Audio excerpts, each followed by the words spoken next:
Nous nous retrouvons dans cette nouvelle vidéo pour résoudre l'exercice facture en dollars et en euros, toujours sur la partie non de jaune. L'objectif est de programmer des formules de calcul en utilisant les noms de jaune, enregistrer et imprimer. Durée maximum 30 minutes. Voici le tableau que nous devons reproduire. Vous avez déjà le modèle disponible, donc partie 4, exercice 16. Nous allons juste continuer avec les consignes. Donc, je suppose qu'on a déjà créé le tableau ci-dessus. Maintenant, nous allons essayer de calculer le total en francs. Il faut d'abord comprendre le tableau. Donc, nous avons les références ici, la description, disons, des produits, la quantité commandée, exemple ici 50, le prix unitaire ici 2,5, et là nous devons avoir ici le montant en francs qui doit être programmé. Donc, là, je n'ai pas planifié la formule parce que je suppose que maintenant, c'est simple et on peut deviner cela. Il nous suffit juste de multiplier la quantité par le prix unitaire. Donc, je mets juste égal.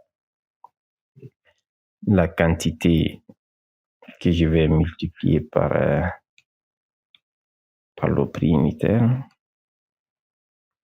Le prix unitaire est là. Je tape entrée. Et j'ai ma valeur. Ensuite, je fais la recopie. Et voilà. Nous avons programmé le calcul total en francs. Maintenant, nous continuons ici. On nous demande de mémoriser la valeur d'un euro. Là, on est un peu guidé. On nous dit de suivre le lien insertion, nom, définir.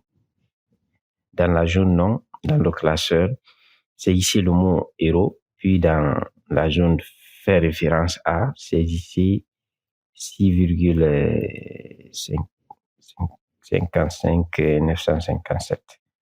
Bon, il faut préciser que c'est pas obligatoirement ça. Pourquoi? Parce que rappelez-vous que l'auteur utilisait une version ancienne de Excel. Donc, c'est pas forcément que cela soit pareil. En tout cas, selon la version d'Excel que vous avez. Moi, j'ai la version 2016 avec moi ici.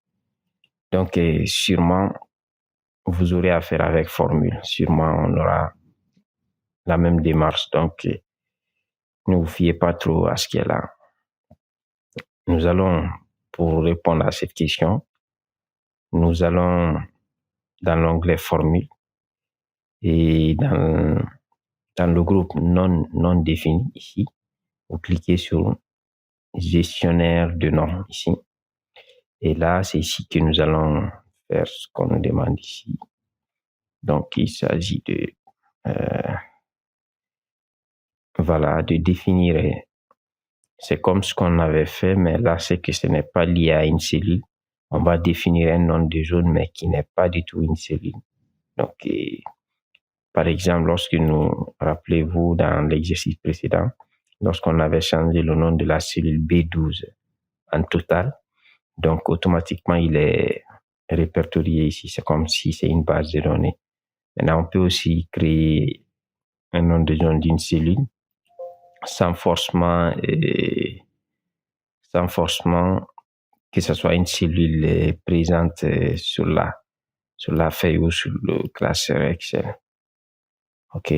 Donc, je reviens ici.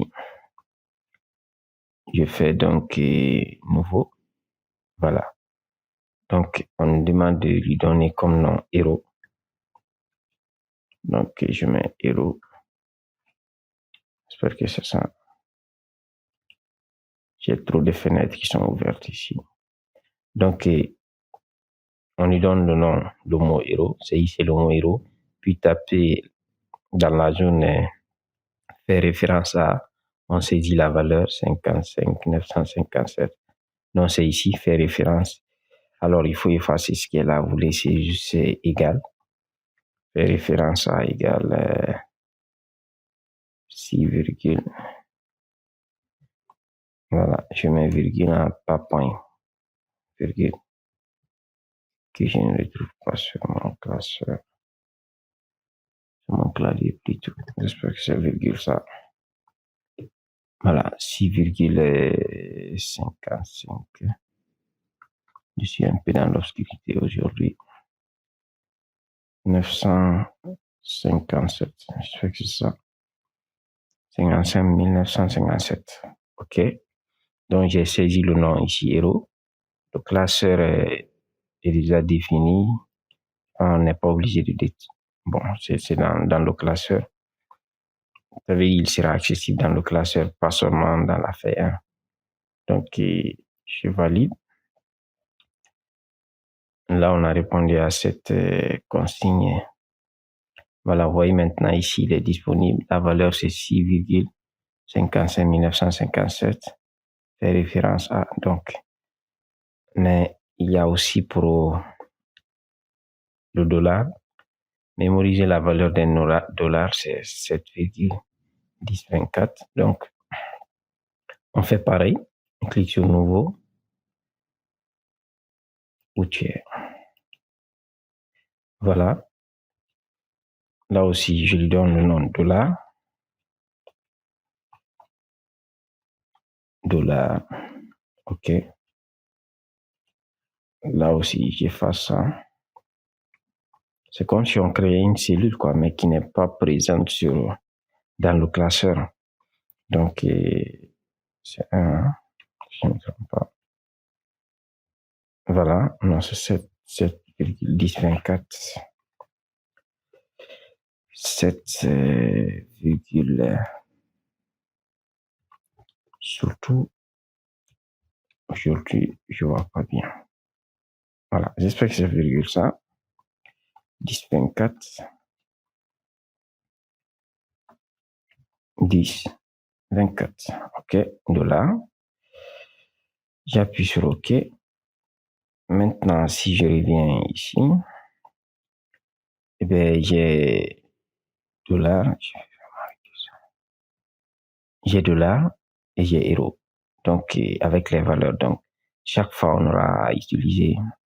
C'est comme si c'est des cellules que nous avons créées, mais qui ne sont pas dans le classeur ici. Et vous allez voir pourquoi on a fait ça. Mais moi, on va suivre l'énoncé. On a mémorisé la valeur d'un dollar, on a aussi mémorisé la valeur d'un euro. On continue. Maintenant, on va essayer de convertir le total franc en dollars, surtout en utilisant le nom de zone. Alors, ça veut dire quoi? Voyez-vous, nous avons déjà la valeur en francs, disons francs français. Maintenant, il nous faut trouver la valeur en dollars. Pour cela, voilà, vous avez ici la formule, la valeur en dollars, c'est tout simplement le total en francs qu'on va multiplier par la valeur d'un dollar.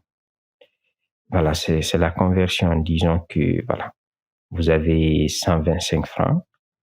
Comment faire pour convertir cela en dollars? C'est pourquoi nous avons préalablement défini la valeur. Ça, c'est la valeur d'un dollar, quoi. C'est ce que vous avez ici. La valeur d'un dollar égale à 7,1024 selon l'énoncé. OK?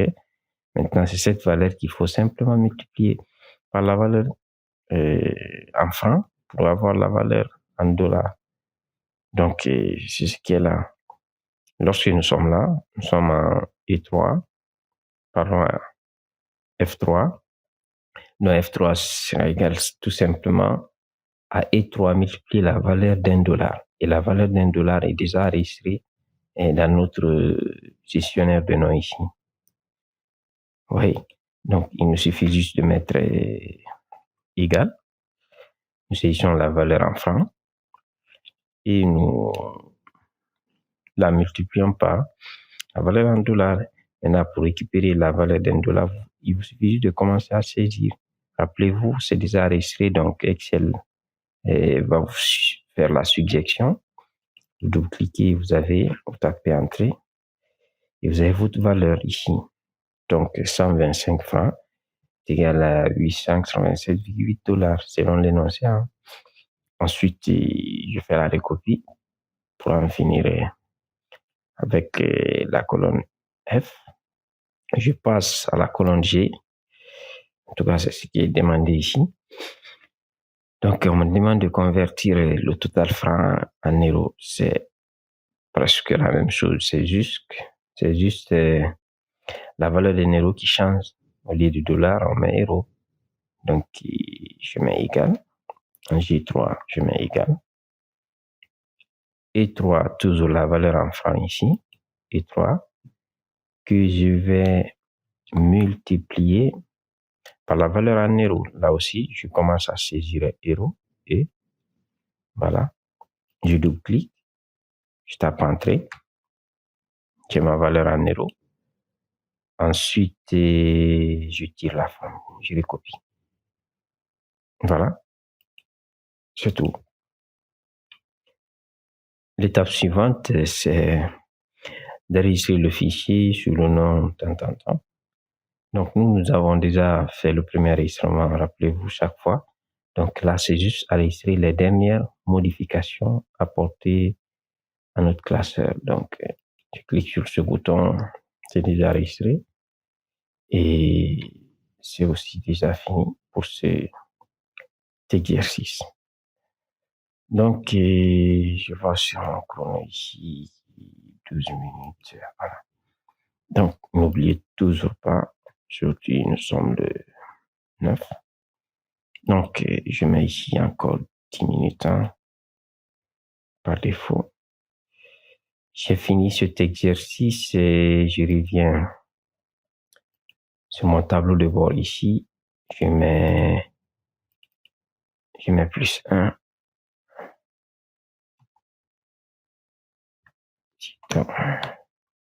Plus 1.